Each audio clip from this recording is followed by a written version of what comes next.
नमस्कार, राधे राधे। कैसे हैं आप सब लोग? आज जो मैं क्वेश्चंस आपके लिए लेकर आई हूँ बहुत ही इंपॉर्टेंट क्वेश्चंस है, तो प्लीज वीडियो को अंत तक देखें। चैनल को लाइक एंड सब्सक्राइब करना ना भूलें।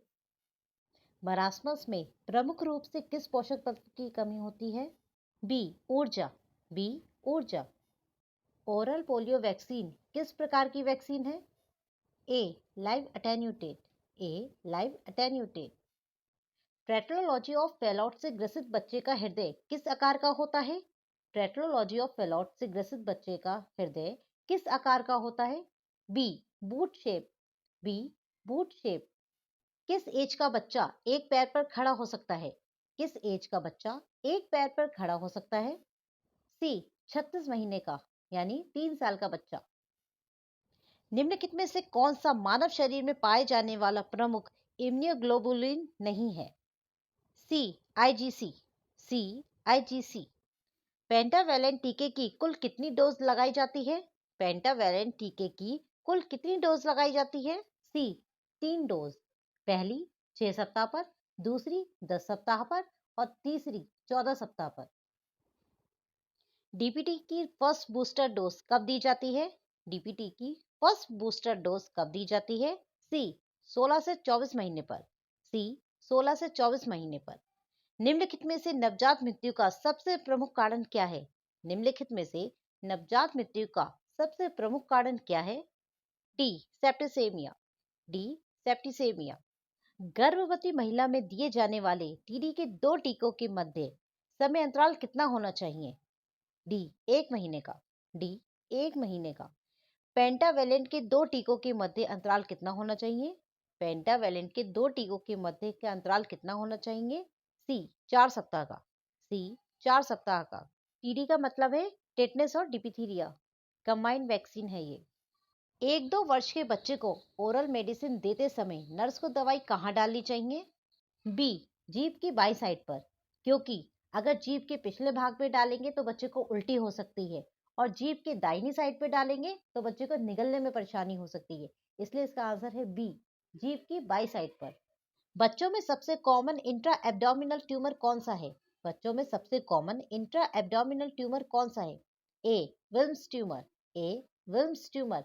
ये मुख्यतः 5 साल से कम बच्चों में पाया जाता है। निम्नलिखित में से कौन सा कॉम्बिनेशन ठीक नहीं है?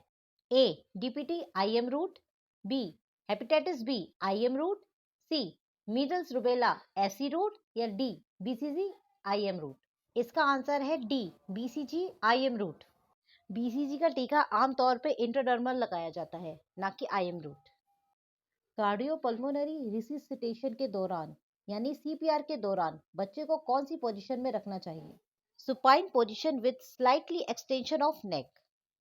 एक शिशु में स्किन टर्गर का पता करने का सबसे उपयुक्त स्थान कौन सा है? B abdomen.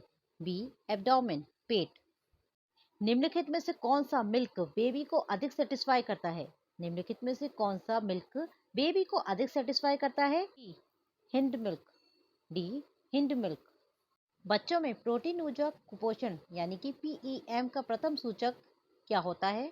सी एज के हिसाब से अनुमानित वेट की तुलना में कम वजन का होना, कम वेट का होना। बीसीजी का पूरा नाम क्या है? बीसीजी की फुल फॉर्म क्या है? T bronco Calmette group. D bronco Calmette group. Pentavalent का प्रथम टीका कब लगाया जाता है? पेंटावेलेंट का प्रथम टीका कब लगाया जाता है? बी 6 सप्ताह पर। बी 6 सप्ताह पर। एक प्रीटर्म बेबी में सेकेंडरी एटेलेक्टिस होने की संभावना अधिक होती है क्योंकि इसमें सर्फेक्टेंट की कमी होती है। एटेलेक्टिस का मतलब होता है फेफड़ों का सिकुड़ना, जिसमें लंग्स पूरी तरह से फूल नहीं पाते हैं। एक प्रीटर्म बेबी में सेकेंडरी एटेलेक्टिस होने की संभावना इसलिए होती है क्योंकि इसमें सर्फेक्टेंट की कमी होती है। एक बच्चे की लंबाई कितनी एज पर जन्म की लंबाई से दोगुनी हो जाती है? एक बच्चे की लंबाई कितनी एज पर जन्म की लंबाई से दोगुनी हो जाती है? सी 4 साल पर। सी 4 साल पर। किस अवस्था में बच्चे का टीकाकरण नहीं करना चाहिए? किस अवस्था में बच्चे का टीकाकरण नहीं करना चाहिए? ए जॉइंटिस में। बी आफ्टर एनी सर्जरी में। सी जब बच्चा इम्यूनोसप्रेसिव थेरेपी पर हो या फिर उपयुक्त सभी। इसका आंसर है डी उपयुक्त सभी। एप्गार स्कोर में निम्नलिखित में से किस लक्षण का परीक्षण किया जाता है? एबगार स्कोर में निम्नलिखित में से किस लक्षण का परीक्षण किया जाता है? बी श्वसन दर, बी रेस्पिरेटरी रेट। बच्चों में मीजल्स मेनली किस रूट से फैलता है? बच्चों में मीजल्स मेनली किस रूट से फैलता है? ए ड्रॉपलेट इन्फेक्शन के द्वारा, ए ड्रॉपलेट इन्फेक्शन के द्वारा। निम्नलिखित में से कौन सी संक्रामक बीमारी जर्मन मीजल्स के नाम से भी जानी जाती है? B rubella. निम्नलिखित में से कौन सी बीमारी जर्मन मीजल्स के नाम से भी जानी जाती है? B rubella. एक नवजात शिशु में एबगार स्कोर कब मेजर करना चाहिए?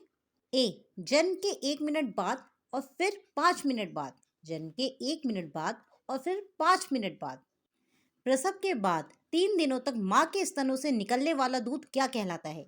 प्रसव के बाद 3 दिनों तक माँ के स्तनों से निकलने वाला दूध क्या कहलाता है?